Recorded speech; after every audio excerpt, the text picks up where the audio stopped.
আল্লাহ তাআলা রাসূল নবীজি সাহাবীকে ডাক দিয়ে বলেন, সাহাবী মন খারাপ করো না, মনের মধ্যে কষ্ট নিও না। তোমার চাইতেও আল্লাহ রব্বুল আলামিন তিনজন মানুষকে এই জমিনের মধ্যে কালো করে বানিয়েছিলেন। জোরে বলেন, কয়জন মানুষকে? তিনজন মানুষকে আল্লাহ রব্বুল আলামিন কালো করে বানিয়েছি। তোমার চাইতেও আল্লাহ তাআলা তাদেরকে কালো করে বানিয়েছি। সাহাবীরে মন খারাপ করো না, তুমি মন খারাপ করিও না। তোমার চাইতেও আরো তিনজন মানুষ আল্লাহ রব্বুল আলামিন তাদেরকে কালো করে বানিয়েছে। সেই তিনজন কারাম? আল্লাহ তাআলা রাসূল বলেন, এই জমিনের মধ্যে একজন মানুষকে আল্লাহ রব্বুল আলামিন কালো করে বানিয়েছিলেন। কিতাবের মধ্যে এসেছে তিনি কোনো নবী ছিলেন না, তিনি কোনো রাসূল ছিলেন না, একজন সাধারণ মানুষ ছিলেন। তিনি হলেন হযরতে লোকমান হাকিম। কোরআনুল কারীমের মধ্যে আল্লাহ রব্বুল আলামিন 114টা সূরা দিয়েছেন। এর মধ্যে একটা সূরা আছে যে সূরার নাম হলো লোকমান। আল্লাহ রাব্বুল আলামিন এমন একটি সূরা নামকরণ করেছেন যে সূরার নাম হলো সূরা লোকমান।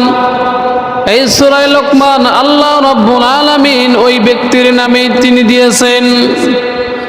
আর ওই সূরা লোকমান তার শুধু নামকরণ করেছেন তা নয়, আল্লাহ রাব্বুল আলামিন ওই লোকমান হাকিমকে এত সম্মান দিয়েছেন, লোকমান হাকিমকে আল্লাহ রাব্বুল আলামিন এত মর্যাদা দিয়েছেন।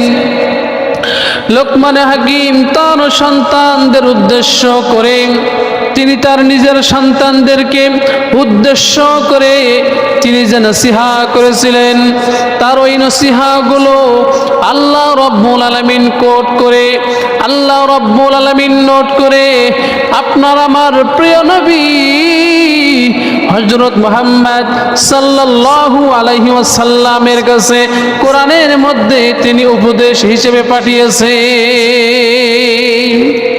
সূরা লোকমান শুধু নামকরণ করুন তা নয়, আল্লাহ রাব্বুল আলামিন সূরা লোকমান শুধু নাম করেছেন সূরার নামে তা নয়, লোকমান হাকিম আল্লাহ রাব্বুল আলামিন এত সম্মান দিয়েছেন। শুধু সূরার নামকরণ করে আল্লাহ রাব্বুল আলামিন ক্ষান্ত হননি, সে তার সন্তানদেরকে উদ্দেশ্য করে যে নসিহতগুলো পেশ করেছিলেন, যে উপদেশগুলো দিয়েছিলেন, আল্লাহ রাব্বুল আলামিন সেগুলো আয়াত আকারে আপনার আমার জন্য হেদায়েতের জন্য নাজিল করে বিশ্ব নবীজির কাছে পাঠিয়েছেন। সুবহানাল্লাহ। সম্মানিত হাজিরিন, সূরা লোকমান আল্লাহ রাব্বুল আলামিন দিলেন। আল্লাহ রাব্বুল আলামিন তার হাবিবকে নবী বলে বানিয়েছেন। জমিনের মধ্যে নবীজির অসংখ্য সাহাবী জমিনের মধ্যে ছিল, যেমন হযরত আবু বকর আল্লাহ তাআলা রাসূলের একজন সাহাবী, হযরতে ওমর রাদিয়াল্লাহু তাআলা আনহু একজন সাহাবী, হযরতে ওসমান রাদিয়াল্লাহু তাআলা আনহু একজন সাহাবী, হযরতে আলী রাদিয়াল্লাহু তাআলা আনহু একজন সাহাবী। আল্লাহ তাআলা রাসূলের অসংখ্য সাহাবী আছেন, বড় বড় নামি দামি সাহাবী। আল্লাহ রাব্বুল আলামিন আবু বকরের নামে সূরার নামকরণ করে নাই, করছে নাকি? জোরে বলেন। হযরতে ওমরের নামে আল্লাহ রাব্বুল আলামিন সূরার নামকরণ করে নাই, হযরতে ওসমানের নামে আল্লাহ রাব্বুল আলামিন সূরার নামকরণ করে নাই, হযরতে আলীর নামে আল্লাহ রাব্বুল আলামিন সূরার নামকরণ করেন নাই। আল্লাহ রাব্বুল আলামিন তাদের নামেও নামকরণ করতে পারতেন সূরাম, কিন্তু আল্লাহ রাব্বুল আলামিন তাদের নামে কোনো সূরার নামকরণ করেন নাই। অথবা এমনকি সাহাবীদের কথাও, সাহাবীদের কোরআনের মধ্যে সাহাবীদের কোনো কথা নাই, সাহাবীদের নামে কোনো আয়াত নাই। কথা বলেন ঠিক কিনা? শুধুমাত্র একজন সাহাবীর নামে কোরআনের আয়াতের মধ্যে নাম এসেছে, তাছাড়া অন্য কোনো সাহাবীর নামে কোরআনের আয়াতের মধ্যে নাম আসে নাই। প্রিয় ভাইরা, এটুকুই আপনাকে আমি বুঝাইতে চাই। হযরতে লোকমান হাকিম একজন কালো মানুষ ছিলেন, একজন খাটো বেটে মানুষ ছিলেন। নাকে সেন্টার ঠিক নাই, দেখতে ভালো নয়, সুন্দর নয়, সুন্দর নয়, দেখতে ভালো নয়, বেশি লম্বা নয়। এমন একজন মানুষকে আল্লাহ রাব্বুল আলামিন এত সম্মান দিয়েছেন। এই মানুষটা এক সময় মানুষের বাড়িতে তিনি কাজ করে খাইতেন, মানুষের বাড়িতে রাখালগিরি করেছেন, মানুষের বাড়িতে তিনি ছাগল চড়াইছেন। আল্লাহ রাব্বুল আলামিন লোকমান হাকিমকে এত সম্মান দিয়েছেন, তার নামে সূরার নামকরণ করেছেন। শুধু সূরার নামকরণ করেন নাই, আল্লাহ রাব্বুল আলামিন সূরা লোকমান এবং ওই আয়াতের মধ্যে, ওই সূরার মধ্যে তার সন্তানদেরকে উদ্দেশ্য করে যে উপদেশগুলো দিয়েছিলেন, আল্লাহ রাব্বুল আলামিন তার উপদেশগুলোকে আয়াত বানিয়ে বিশ্ব নবীজির কাছে নাজিল করেছেন। লোকমান হাকিম একজন কালো মানুষ, বেটে মানুষ, দেখতে ভালো নয়, চেহারা সুন্দর নয়, মানুষের বাড়িতে কাজ করে খায়, মানুষের বাড়িতে গোলামি করে খায়, এমন একজন মানুষকে আল্লাহ রাব্বুল আলামিন সম্মান দিয়েছিলেন। সুবহানাল্লাহ।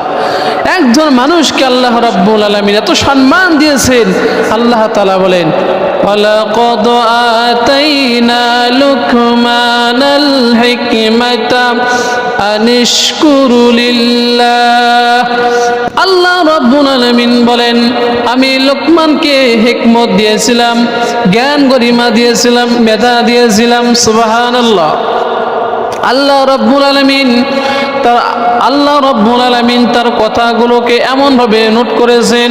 আল্লাহ বলেন, লোকমানকে আমি আল্লাহ রাব্বুল আলামিন মেধা দিয়েছিলাম, আমি আল্লাহ রাব্বুল আলামিন লোকমানকে জ্ঞান দিয়েছিলাম, তাকে আমি মেধা দিয়েছিলাম, হিকমত দিয়েছিলাম। সে যখন মাঠে ছাগল চড়াইতে যাইতো, অন্যান্য রাখালদের যখন তিনি কথা বলতেন, মানুষগুলো তার কথায় মুগ্ধ হয়ে তারা সকলেই এসে লোকমান হাকিমের সামনে বসে যেত আর তার কথাগুলো তারা মনোযোগ দিয়ে শুনতো। সুবহানাল্লাহ। সম্মানিত হাজিরিন, লোকমান হাকিমকে আল্লাহ রাব্বুল আলামিন সম্মান দিয়েছেন, হিকমত দিয়েছেন, তার নামে সূরার নামকরণ করেছেন। আবার তার সন্তানকে উদ্দেশ্য করে যে কথাগুলো বলেছেন, আল্লাহ রাব্বুল আলামিন কথাগুলোকে নবীজির কাছে তিনি হিদায়াতের জন্য, আপনার আমার জন্য হিদায়াতের বাণী হিসেবে তিনি আল্লাহ তাআলা রাসূলের কাছে নাজিল করেছিলেন। সুবহানাল্লাহ। লোকমান হাকিম এক নম্বর ব্যক্তি। কালো হওয়ার পর আল্লাহ রাব্বুল আলামিন লোকমান হাকিমকে সম্মান দিয়েছিলেন। আল্লাহ তাআলা রাসূল সাহাবীকে ডাক দিয়ে বলেন, সাহাবী, আল্লাহ রাব্বুল আলামিন বেলালকে কালো বানিয়েছে। যারা বলেন কি নাম? বেলাল রাদিয়াল্লাহু তাআলা আনহু। তিনি একজন গোলাম, তিনিও মানুষের বাড়িতে কাজ করে খায়, মানুষের বাড়িতে গোলামি করে, কিন্তু আল্লাহ রাব্বুল আলামিন বেলাল রাদিয়াল্লাহু তাআলা আনহুকে সম্মান দিয়েছিলেন। হযরতে বেলাল রাদিয়াল্লাহু তাআলা আনহুকে আল্লাহ রাব্বুল আলামিন সম্মান দিয়েছেন। কেমন সম্মান দিয়েছেন? আল্লাহ রাব্বুল আলামিন এমন সম্মান বেলালকে দিয়েছিলেন, আল্লাহ তাআলার পয়গম্বর যেই দিন তিনি মিরাজের মধ্যে যান, আল্লাহ তাআলা রাসূল বেলালের জুতার পায়ের আওয়াজ, জুতার আওয়াজ তিনি জান্নাতের মধ্যে শুনতে পেয়েছেন। আল্লাহ তাআলা রাসূল বেলালকে ডাক দিয়ে বলেন, বেলাল, আমি যখন জান্নাতের মধ্যে পায়চারি করতেছিলাম, সেই সময়ও আমি তোমার পায়ের আওয়াজ জান্নাতে পেয়েছি। আল্লাহ রাব্বুল আলামিন বেলালকে সম্মান দিয়েছেন। যখন আজান সৃষ্টি হলো, আল্লাহ তাআলা রাসূল মুয়াজ্জিন যখন নিয়োগ করতেছেন, তো সেই সময় আল্লাহ রাসূল প্রস্তাব দিলেন, মুয়াজ্জিন হিসেবে কাকে নিয়োগ দেওয়া যায়। অনেক সাহাবী অনেক জনের কথা বলল, কেউ বা হযরত ওমরের কথা বলল, কেউ বা ওসমানের কথা বলল, কেউ বা আলীর কথা বলল। আল্লাহ তাআলা রাসূল বেলালকেই মুয়াজ্জিন হিসেবে তিনি পছন্দ করলেন, তাকেই তিনি মুয়াজ্জিন হিসেবে নিয়োগ দিয়ে দিলেন। সুবহানাল্লাহ। হযরতে বেলাল রাদিয়াল্লাহু তাআলা আনহু আযান দেন। হযরতে বেলাল রাদিয়াল্লাহু তাআলা আনহু আযান দেন। মসজিদে নববীর মধ্যে হযরতে বেলাল আযান দেন। আল্লাহ তাআলা রাসূল বেলাল আযান দেন। আল্লাহ তাআলা রাসূল বেলাল যখন ইকামত দেয়, আল্লাহ তাআলা রাসূল বেলালের ইকামত শেষ হওয়ার পরে যায় নামাজে দাঁড়িয়ে তিনি ইমামতি করেন। একদিন মদিনার মানুষগুলো আপত্তি তুলল, বেলাল যখন আজান দেয় আজানের মধ্যে স্পষ্ট হয় না, বেলালের আজানের মধ্যে সৌন্দর্য হয় না, আমরা নতুন একজন মুয়াজ্জিন নিয়োগ দিয়ে দিব। আল্লাহ তাআলা রাসূল মদিনার নেতাদের কথা শুনে আল্লাহ তাআলার রাসূল নতুন একজন মুয়াজ্জিন নিয়োগ দিলেন। রাতের বেলা হযরতে বেলাল রাদিয়াল্লাহু তাআলা আনহুকে নবীজি ডাক দিয়ে বলেন, বেলাল, আগামীকাল ফজর থেকে তুমি আর আজান দিতে পারবে না, আগামীকাল ফজর থেকে তুমি আর আজান দিতে পারবে না।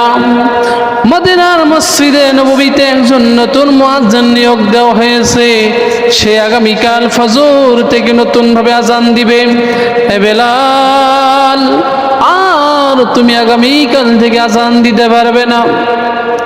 এমন কথা যখন আল্লাহ তাআলার পয়গম্বর বেলালকে বলেছেন, বেলালের মন খারাপ।